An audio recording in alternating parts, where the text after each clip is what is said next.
Good, y'all? I'm Jerry, about to check out this video. This is 10 times WWE wrestlers savagely insulted other wrestling promotions. This video is by WrestleMania. Back in the day, you never heard WWE kind of mention other promotions on TV. When I was watching TNA around like 07 through maybe 2016, they used to always mention WWE as far as like a wrestler coming from WWE or trying to go back to WWE. But I never really heard TNA kind of insult WWE. But I feel like the first time I ever heard it was when Kurt Angle, it was like a backstage segment with Kurt Angle and somebody else, and he was like, I heard TNA's hiring, something like that. That's the first time I ever heard them say anything about another wrestling promotion. So we about to check out this video, man. So throughout WWE and we still on the road to 2K subscribers. Prone to take shots at their competition, from WCW to AEW. WWE, well, specifically Vince McMahon, I guess you say taking great pleasure maybe ECW and WCW, but that was feuding back in the day during the Alliance storyline. So actually led to a ton of backlash. But which ones were they? Well, join us now as WrestleMania looks at 10 times WWE insulted other wrestling promotions. Be sure to subscribe and hit that notification bell for daily wrestling videos, and follow us on Facebook for exclusive lists. Also check out WrestleMania.co.uk and our non-wrestling channel, Incredible.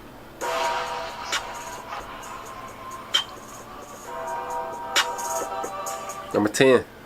Number 10, X-Pac's return promo.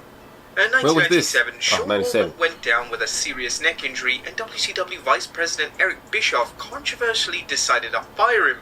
Now, this decision received extensive criticism, as firing Waltman was predominantly done to send a message to Scott Hall and Kevin Nash, whose backstage influence was seen as a threat to Bischoff. Damn. Waltman rejoined WWE in 1998, and he would now be known as X-Pac.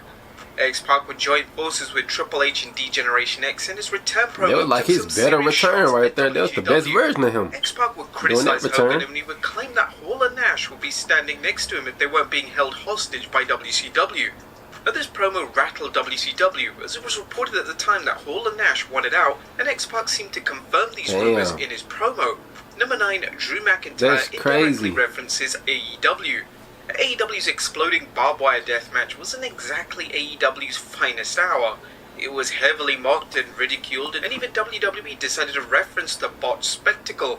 As just days after the incident, Drew McIntyre cut a promo on Raw, and one certain line was clearly a dig at AEW. McIntyre would state, "Make a guarantee and you don't deliver, fans get upset, and sparks fly." Fans were quick to realize what McIntyre was referencing, and most found it humorous.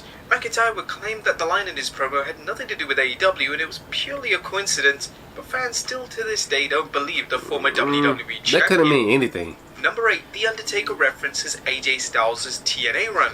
Now, The Undertaker's final ever feud in WWE was an acclaimed rivalry with WWE didn't start mentioning TNA until about 2016.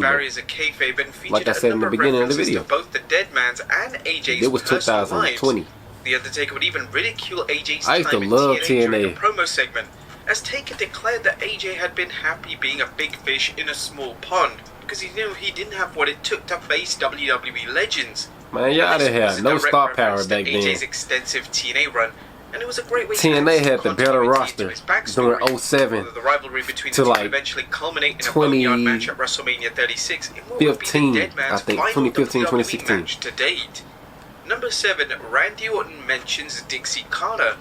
Now, the Dead Man isn't the only WWE superstar to reference Dixie AJ appeared on Styles' time in TV TNA, one time, as Randy Orton also in a took documentary a or shot back something. in 2019. Orton and AJ were feuding on the road to WrestleMania 35, and Orton would cut a promo on SmackDown which would directly reference AJ, TNA, and Dixie Carter. Orton would state, in 2005, AJ was down in Florida getting a tan with Dixie Carter, while I was here facing The Undertaker at WrestleMania. Man, go on. Carter actually found great humor in Orton's comments, and she would respond via Twitter by tweeting, "AJ Styles and I never had to tan as we were always golden. My historical recollection is different than yours, Randy Orton." Number 6, Fake Diesel and Fake Razor Ramon. Now, back in 96, Diesel and Razor Ramon just jumped ship to WCW, leaving WWE without 2 of their biggest stars. Vince McMahon had the naive belief that he could hire different wrestlers to portray the gimmicks. WWE used Glenn Jacobs for the role of Diesel, but despite Jacobs' talent, the gimmick died instantly. Fans were kind of confused as to why a new wrestler was suddenly pretending to be Diesel. It was apparent as Jacobs continued to portray Diesel 2.0, and it was done to mock Nash as well as WCW, but it completely failed and just exposed WWE for being petty. Thankfully for Jacobs, his next gimmick would find him more success as he would debut as the Demonic Kane in 1997. But as well as fake Diesel debuting in 96, they also decided to debut a fake version of Razor Ramon at the same time. Damn. The fake Ramon would be played by Rick Bogner, who had a brief stint in ECW. This version of Ramon was somehow even worse than the fake Diesel. Bogner's version of Ramon was more comedic, and it was incredibly cringe to witness live. The fake Razor won several matches on TV and weren't featured on pay-per-view during the time, so it was clear that they actually thought the fans were stupid to even eventually the buy tool this. for gimmicks would be dropped after a few months as McMahon realized that his It lasted a few months. was never going to work. Come on, to bro. Focus on trying to build new stars. Number 5, Blood and Vince, Guts. what was you thinking? In the summer 2019, during a stockholders conference call, Vince McMahon would directly refer to AEW when discussing how the WWE product was going to change. McMahon would state, "We're going to be a bit edgier, but we'll remain in the PG environment. We're not going back to the Attitude Era, Blood and Guts, something you might see with a new competitor."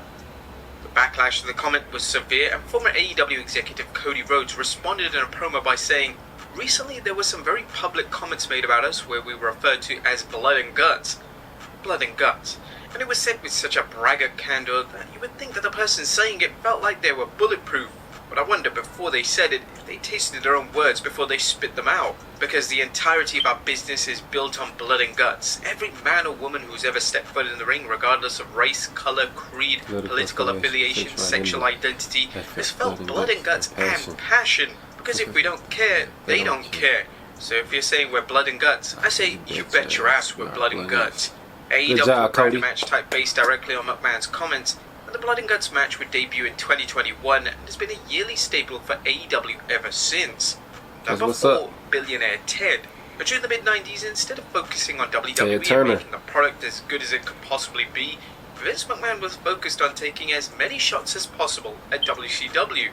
These segments presented Turner in a negative light and often mocked the ages of former WWE talent such as Hulk Hogan and Macho Man Randy Savage. The segments were loathed by USA Network, and in the end, the USA Network president actually got involved and cancelled the segments.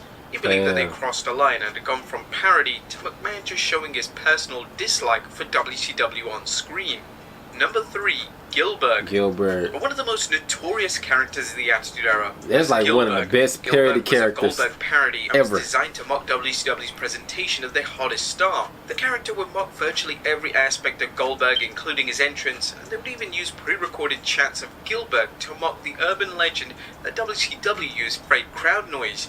Gilbert would also use the catchphrase, "Who's first?" in a reference to Goldberg's catchphrase, "Who's next?" It was a funny gimmick, and the man behind the gimmick, Dwayne Gill, did a fantastic job at the parody. The gimmick didn't go down well with Goldberg himself, as on the WWE Network show Ruthless Aggression, he hated it. Goldberg would claim that he wanted to kill Gilbert due to how much he hated it. Number 2, I hear TNA is hiring. Nah, I remember this. That's the first time I ever heard them mention TNA on TV. Bryan and Shane McMahon had or even acknowledge another company. Owens and Zayn won, they would become members of the SmackDown roster. The duo had been previously fired by McMahon months prior and were fighting for their jobs. On the next night on Raw, WWE aired a segment which involved Kurt Angle being interrupted by the duo. Owens and Zayn requested that Angle sign them to Raw, and Angle simply replied, "Well, my tag division is full, but I hear TNA is hiring." Nobody saw that line coming, and it was a brilliant way to light social media on fire. It was. And number 1, Triple H's Hall of Fame speech. The 2019 WWE Hall of Fame was notable for a number of reasons, but perhaps the most infamous of these reasons was when Triple H referred to AEW as a pissant company. Now, this remark came during DX's induction speech. AEW talent Billy Gunn joked that Vince McMahon can't fire him, and this is when the game chimed in by saying, "Billy, let's be honest, he'll buy that pissant company just to fire you again." Shawn Michaels would also reference AEW by saying, "You can always count on old Billy Gunn to overpromise and underdeliver. Well, we appreciate you being out here and being all in." Triple H received massive backlash for the comment both by AEW fans and talent. Talent such as Cody Rhodes and Jim Ross would criticize the game's comments, and it was clear that Triple H didn't expect such a hostile reaction. But there you have it, folks. 10 times WWE insulted other wrestling promotions. Be sure to leave your comments down below, and I'll see you next time with some more wrestling content. Alright, man. It was a great video, man. I liked TNA back in the day. I used to love TNA back in like 07 to maybe 2016 when I started watching it.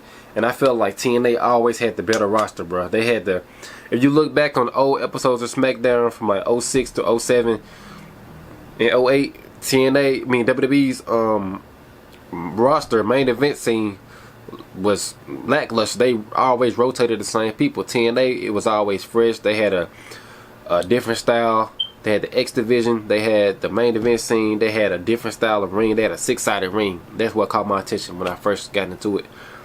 And they also had wrestlers that used to be in WWE. But I really wish that TNA could have been bigger than what it was, than what it's supposed to be. Overall, man, let me know what y'all thought of my reaction to this video. Like, comment, subscribe, and I'll see y'all next time. I'm out. Peace.